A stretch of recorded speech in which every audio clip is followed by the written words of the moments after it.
Bien, vamos a dar inicio a la fase de preguntas y comentarios que todavía no aparece ninguno formulado en el chat. Espero que vayan apareciendo. Se les recuerda a los asistentes que pueden utilizar el chat para lo mismo.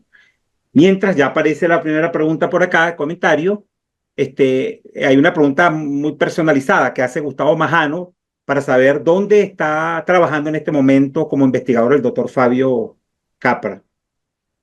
Sí, yo hoy en día estoy trabajando en la Louisiana State University, eso es en Louisiana, en Baton Rouge. Es una hora y media de New Orleans. Eh, Luego de, como les decía en la presentación, en 2013, 2014, 2015, yo fui director de la escuela Carlos Raúl Villanueva de la Central. Luego decidí, pues, digamos, tenía toda la intención de hacer el doctorado. Había una escuela que yo seguía con mucho, eh, digamos, con la que me quería involucrar, que es la Escuela de Llegas de Venecia, también porque ahí quienes llevan el doctorado de urbanismo es el profesor Bernardo Secchi como principal, y ellos ahí ven una gran relación y conexión entre la arquitectura y el urbanismo, y eso es básicamente lo que ellos estudian. Para mí eso era central porque era precisamente lo que yo quería trabajar. Yo soy profesor de diseño, hoy en día lo soy, pero en la central por muchos años, y teniendo un grado en arquitectura, un máster en diseño arquitectónico, yo quería era saltarlo a otra escala, y esa escuela para mí era muy significativa, por eso digamos, fui para allá a hacerlo en Venecia, y luego de ahí, bueno, estuve trabajando un tiempo en España, mientras también un poco el tema de la pandemia, esos años que fue una locura, y finalmente terminé aquí, tengo 3 años aquí. Mi intención de venir para acá también tenía que ver, porque aquí se encuentran muchos de los problemas de inequidad, tanto social como medioambiental, de las cuales ya había venido trabajando. Y al fin, digamos, hay mucha entre el Golfo de México y el Mar Caribe, pues todo lo que lo rodea, hay un sistema muy fragmentado, con muchas culturas diferentes, pero que a la vez tiene muchas similitudes. Y digamos que volví a formar parte como del mismo sistema, me parecía muy interesante. Y una de las cosas que hice aquí fue fundar en español es el Laboratorio de Justicia Espacial del Caribe, con varios otros profesores de diferentes áreas, y un poco nos dedicamos a estudiar ese sistema geográfico, y bueno, cuáles son los problemas que enfrentan y ver más allá de los casos individuales cómo podemos aportar a la condición más regional, otra vez, regional en sentido, digamos, de conjunto de países y no de estados. Muchísimas gracias. El mismo Gustavo Majano pues dice que muchas gracias y además afirma lo que todos estamos de acuerdo. Excelente exposición. Hay un comentario que formula William José Berrío Amaro. Además de decir gracias por su excelente presentación, dice que la tesis propuesta en el pasado por nuestro ilustre arquitecto Tomás José Sanabria sobre la formación inevitable de una megalópolis entre las ciudades de Puerto Cabello y Araira sigue vigente. Sería muy interesante que usted nos haga un comentario complementario a esta afirmación. Sí, yo la verdad es que no lo mostré aquí, bueno, se imaginarán que esto evidentemente es como una pequeña ventana a lo que es esta investigación, pero la imagen que yo pongo de cierre en las conclusiones del libro, eh, precisamente es una imagen del mapa de Venezuela con varias eh, regiones urbanas, no solamente la central, sino muchas otras, cuando digamos, aplicas las ideas con las cuales tratas de definir ese sistema, el centro norte del país, te das cuenta, bueno, que evidentemente lo que tampoco es, no es inventar el agua tibia, ¿no? Pero te das cuenta que esto sucede en muchos otros lugares, en donde tal vez es menos evidente, sencillamente por temas de escala o de, digamos, de potencial, pero sí hay un potencial de que las regiones del país, y es lo que yo un poco, una de las cosas que propongo al final, redefinir cómo el sistema geopolítico del país para decir, bueno, en vez de tener lo que realmente sucede, que son estos ámbitos urbanos funcionando en medio de una fragmentación política, pues redefinamos estos sistemas para que el sistema geopolítico y lo que en realidad está pasando estén mejor alineados, y en esa función podemos planificar mejor y se haga un poco más fácil. Y yo creo que una de las grandes experiencias o de las mejores experiencias que tenemos en esa tendencia fue la creación de la alcaldía metropolitana. La alcaldía metropolitana trataba de ser, de alinearse un poco mejor con lo que realmente estaba pasando. O sea, al sol de hoy, hablar de distrito capital es un sinsentido, digámoslo así. Caracas no funciona en esos términos. Entonces, uno de los grandes casos de estudio de este trabajo es la experiencia de la alcaldía metropolitana de Caracas, y bueno, hay mucha tela que cortar ahí, pero es eso, un poco alinear los sistemas de planificación y de ejecución que tenemos con lo que ya entendemos que es la realidad. Siempre vamos de último, siempre vamos detrás, ¿no? Tenemos como que responder a lo que está pasando, pero primero hay que responder lo que está pasando para luego poder decir, bueno, ahora en función de que más o menos entendemos hacia dónde podemos proyectar lo que sucede. Muchas gracias, muy amable. No hay todavía más preguntas en el chat. Y si alguno de los asistentes quiere usar el micrófono para expresar su opinión o hacer alguna pregunta de manera breve, entonces, bueno, está abierto. Si ya llegó otra pregunta. Tenemos acá dos preguntas tenemos acá. Una que formula Omar Rizales, que ya se la voy a leer. Déjeme.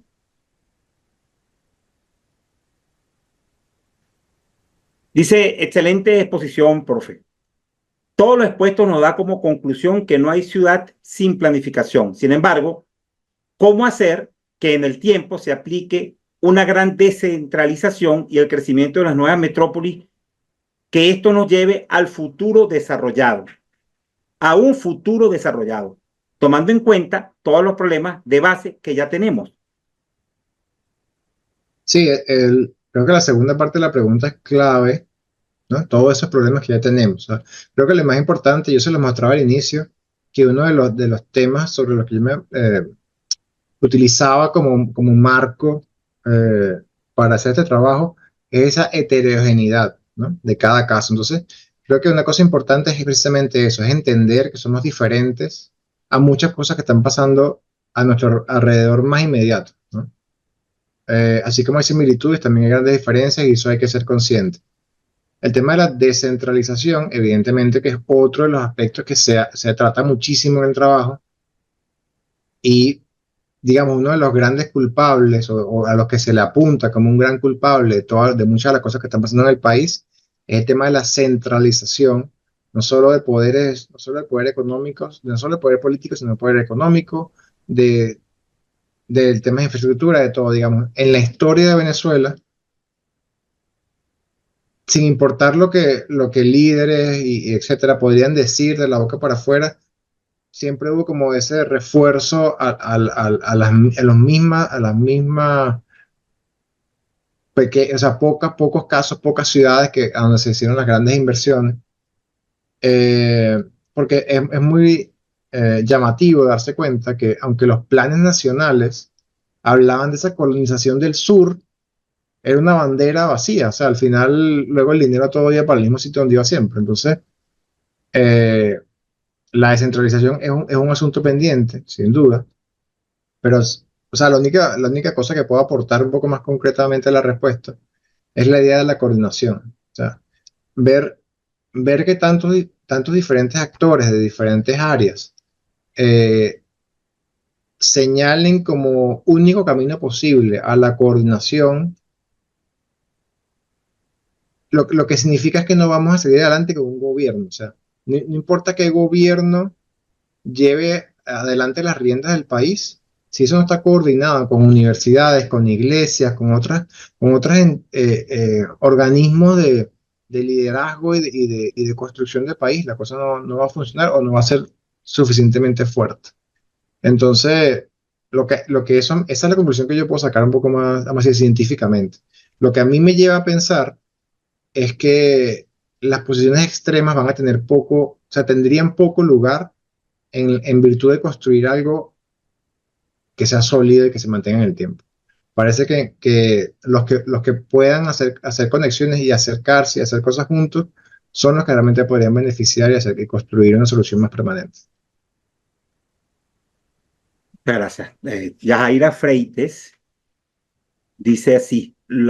dado la fragmentación de los territorios, los esfuerzos sociales también tendrían que encauzarse hacia entidades diferentes de la actual división político-territorial. ¿Qué opina al respecto?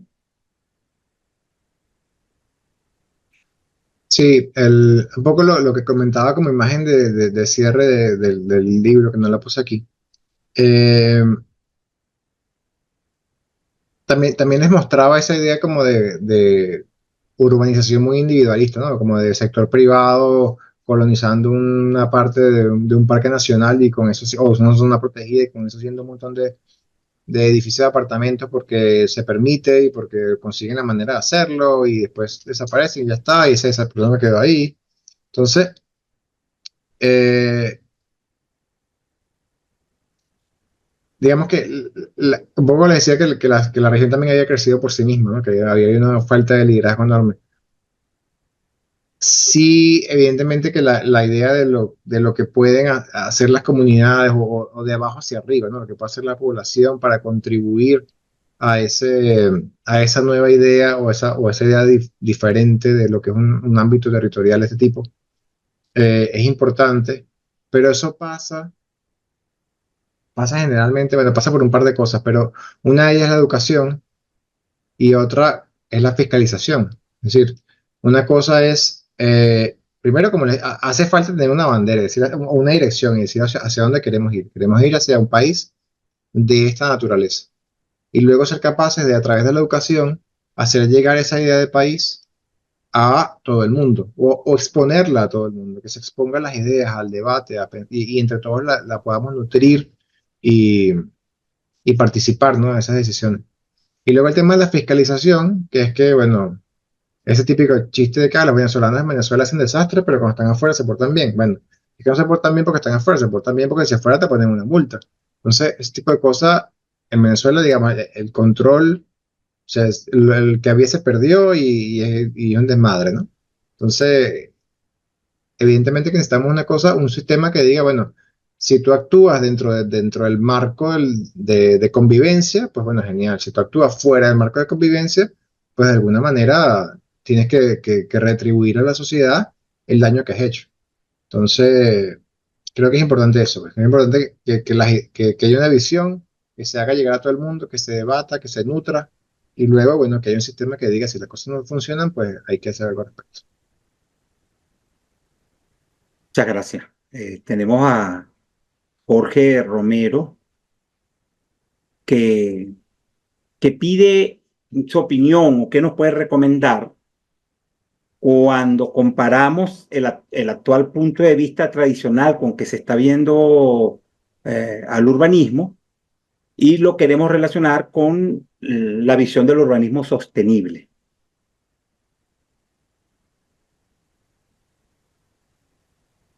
Um, yo creo, yo creo que el urbanismo sostenible, en nuestro caso, no pasa por ciudades inteligentes, sino por ciudades inteligentemente pensadas. Creo que toda esa idea de las smart cities y los carros eléctricos que se manejan solos y los sensores que no sé qué cosa, creo que todas esas cosas o sea, son muy ajenas a lo que nosotros necesitamos. O sea, nosotros yo creo que, y lo que nosotros podemos ser además, porque nosotros lo que sí podemos ser es la ciudad de los 15 minutos, ¿no? Por ejemplo, que es un concepto muy, eh, como que muy asentado en la discusión. Precisamente por ese tema de densidad que les hablaba antes. Entonces, creo que la sostenibilidad, tanto ambiental como económica, una de las cosas, una de las formas que se puede construir o una de las grandes cualidades que tiene para explotar es el tema de la proximidad. Entonces, como les decía, no son ciudades inteligentes, sino inteligentemente pensadas. Y decir, bueno, ¿cómo hacemos para organizar unas cuantas piezas clave y hacer que la gente no tenga que ir de Guatire a trabajar a, o sea, a Propatria? O sea, ese tipo de cosas. Y tú dices, bueno, de esa forma, evitando desplazamientos innecesarios o una de las grandes deudas que tenemos, que es el desarrollo de espacios públicos y espacios verdes. O cómo, o la otra gran discusión que tenemos que dar, que es todo el tema de las áreas de barrios, cómo se van a a reformular de una forma que sean precisamente más sostenibles, que no se conviertan también en un área de habitación para gente que tiene que ir hasta la ciudad, gastar parte del dinero en el desplazamiento y luego, ¿no?, desgastarse también humanamente en todo lo que eso implica. Entonces yo creo que la manera de vincularse de vincular lo que tenemos y nuestras definiciones de posibles acciones en cuanto a diseño urbano, urbanismo, planificación, etcétera, no pasan por las grandes tendencias tecnológicas globales, sino pasan por eh, las soluciones que se han demostrado históricamente eh, apropiadas. Y ahí, bueno, y ahorita que estoy, y después de pasar muchos años en Europa y ahora que estoy en Estados Unidos, eh, el contraste es muy evidente. O sea, es son las ciudades que pasaron miles de años construyéndose y que hoy en día todo el mundo quiere vivir hoy en día, porque bueno, son las ciudades que realmente puedes disfrutar y puedes vivir, tienes mayor calidad de vida. Mientras que aquí entonces está todo este tema de la ciudad dispersa, la ciudad suburbana, de los grandes centros comerciales. Entonces, evidentemente, ¿cuál de los dos modelos es más sostenible? Pues aquel necesitó sensores y cámaras de reconocimiento facial, no, pero lo que necesitó fue pensarse de otra manera. Pues, Muy bien, no tenemos todavía más preguntas en el chat. Yo voy a formularle dos preguntas de mi parte mientras alguien se anima a hacer otra pregunta o tomar el micrófono. Bueno, primero, realmente admirable la manera en que en tan poco tiempo presenta un trabajo tan extenso y además que refleja de una manera tan clara, no es un diagnóstico, pero sí es una perfecta descripción con información técnica, lo que uno observa. Y que además va de la mano con muchas otras observaciones que también se han presentado, por cierto, en áreas de energía eléctrica, por ejemplo, en el área de transporte y vialidad, en esta misma cátedra. Todo conduce a una información muy semejante. Y en este caso, de los temas de los urbanismos concentrados en esta región venezolana, pues queda también muy claro. Y muy interesante, pues, esa conclusión de cómo la línea de la tendencia o el futuro tendencial es hacia lo pesimista. Eso también yo pienso que eso es algo indudable, pero hacía falta una demostración técnica tan clara como la que usted nos presentó. Así que felicitaciones. Y yo quiero preguntar si en este enorme trabajo que también nos resumió hoy, usted considera que se lograron definir las variables que se deben considerar para empezar a planificarlo y llegar a donde queremos, que eso también está claro. Esa es una primera pregunta. Y una segunda pregunta sería, ¿cuál considera usted que es el paso siguiente? Como una continuación de este gran trabajo, pero para no dejarlo allí, para seguir trabajando, porque ya está claro que sabemos a dónde queremos ir. Entonces, ¿cuál es el paso siguiente? Adelante, doctor Fabio. sí, digamos que tengo la misma respuesta para las dos preguntas.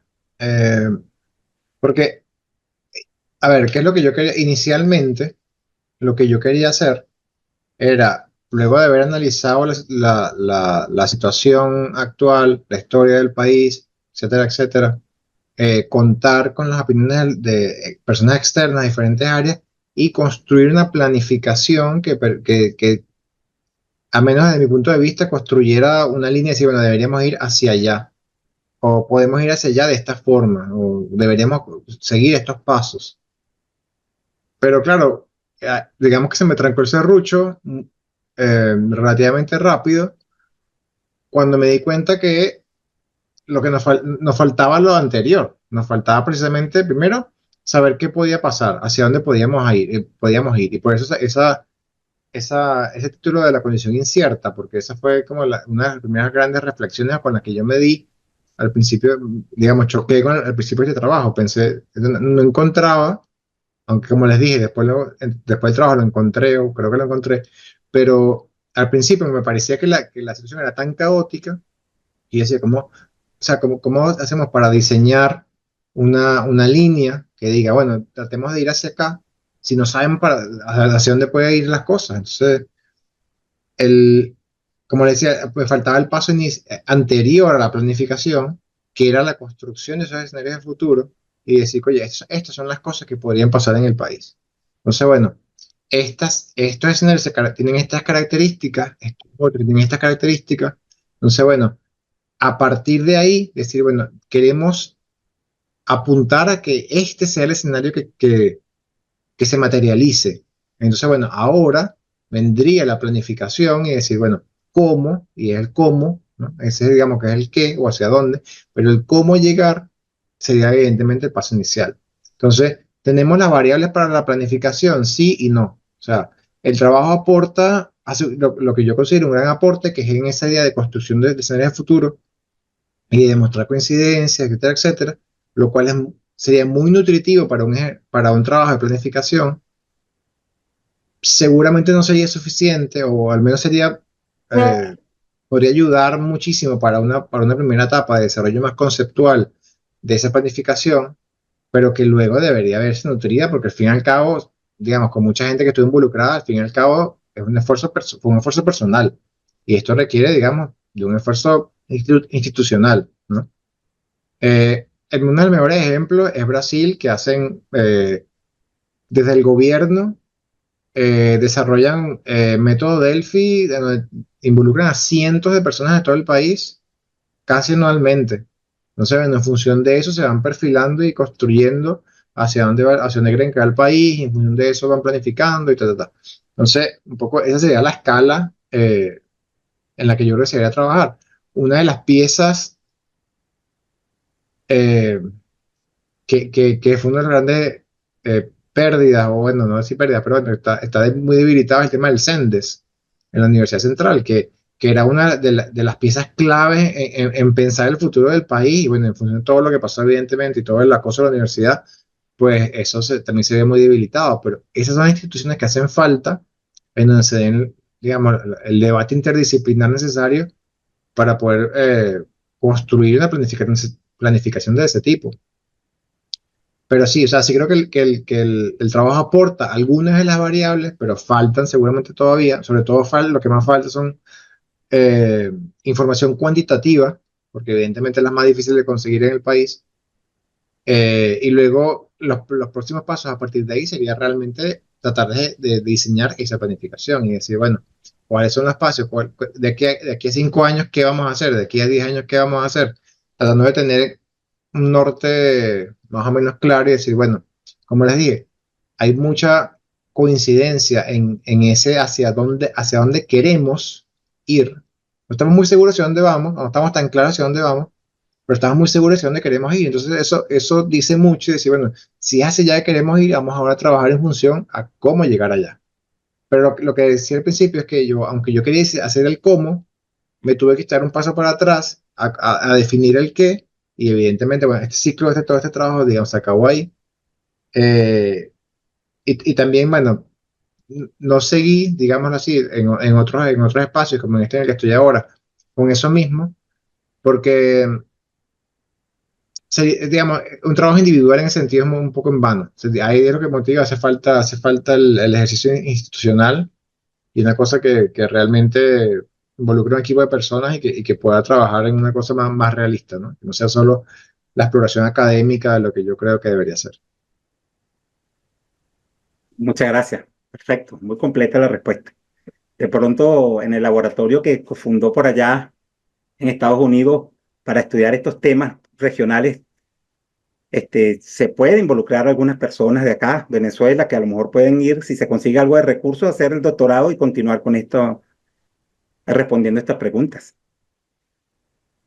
Bien, aquí tenemos a José Agustín García, que hace un comentario. Dice, en Fondonorma estamos trabajando en una guía de BIM y una norma de ciudades sostenibles en un primer paso, perdón, dice, es un primer paso para llegar a lo que está comentando de la información cuantitativa y digital de las ciudades planificadas. Ojalá que pudiéramos aplicarla y poder llegar a la planificación que comenta. También en la academia tenemos una comisión de geomática, y ahora se me va el nombre, en la que participé al principio, después lamentablemente se me solapaba con las clases y no pude seguir participando, pero también hay un enorme esfuerzo de recolectar información cualitativa, en este caso gran parte geográfica, eh, y eso, o sea, eso yo creo que realmente es si tuviera que decir cuál es el siguiente paso, yo creo que ese es el siguiente paso, o sea, realmente consolidar una base de información sólida, lo más certera posible dentro de las limitaciones que haya, para poder entonces debatir y reflexionar con un poco más de solidez, ¿no? Y que no sea un tema de opinión, de yo creo esto, yo creo aquello, sino decir, bueno, en función de lo que vemos y lo que sabemos, pues bueno, qué es lo que vamos a hacer. Pero sí, bueno, y son admirables realmente los esfuerzos que hay hoy en día en temas de recolección de información. Y también que creo que una cosa que nos está permitiendo, o algunos, porque le he visto otros esfuerzos también, algunos esfuerzos de tipo desarrollarse en el país, tiene que ver con el tema digital, ¿no? El acceso a la nube, etcétera. Entonces, bueno, ya no es lo que era el Instituto de Urbanismo en la Universidad Central de Venezuela, construyendo una biblioteca, digamos, los libros, la cosa, el moho, las infecciones y todo el problema que eso implicaba, sino que ahora, bueno, con con una base de recursos económicos que posiblemente en comparación sea menor a lo que aquello significaba, se puede construir una biblioteca que además puede estar acceso a las personas, que no está atada a un lugar, y bueno, ahí pareciera que hay oportunidades para construir una base de datos que realmente pueden ser muy nutritivas para todos. Bueno, muchísimas gracias, doctor Fabio Capra. Si usted quiere dar sus palabras de cierre para nosotros proceder a hacer el cierre de la sesión de hoy. A ver, no mucho más, yo ya he hablado un montón, sí, o sea, sí, así como siempre estoy buscando conectar con gente, por ejemplo, ya fue hace un año que Zulma Bolívar estuvo aquí, estuvo participando en una serie de talleres que tuvimos. También tengo, o sea, tengo estudiantes trabajando que han trabajado en temas de Venezuela. Eh, Esperamos que digamos, que esas conexiones y relaciones se vayan nutriendo y siendo cada vez más fuertes. Una de las cosas que, por cierto, planteo en el trabajo, también con algunos números, es el tema de la oportunidad que representa la diáspora, que es una cosa como muy rayada, pero otra vez, como muchas de las cosas que yo dije aquí que pueden sonar muy rayadas, pero cuando la analizas y la ves con números y la comparas y empiezas a pensarlo con un poco más de tiempo y le dedicas lo suficiente, pues parece una locura. Y lo veo como en las redes académicas que he construido luego de dejar el país, lo que antes era un círculo de compañeros y de pensadores que se movían en el mismo espacio, en el mismo campus. Hoy en día se mueven en 20 30 40 diferentes universidades del mundo y eso pues evidentemente que potencia una capacidad de reflexión enorme. Eh, Nada, eso es todo. Muchas gracias por la invitación, de verdad siempre me alegra mucho poder contribuir con algo y bueno, siempre contento de participar. Bueno, en nombre del comité organizador de la cátedra de la Academia Nacional de la Ingeniería del Hábitat, agradecemos a los ilustres conferencistas de hoy, el académico Eduardo Páez Pumar y el doctor Fabio Capra Ribeiro, por habernos brindado tan excelentes presentaciones. El académico Eduardo Páez Pumar nos describió con detalles la infraestructura de transporte en Venezuela y su calificación ante diferentes evaluaciones internacionales, con especial énfasis en el transporte de cargas. Presentó la descripción del cómo debe ser una red integrada de servicios logísticos para luego mostrar la dura realidad actual de la eficiencia logística en nuestro país.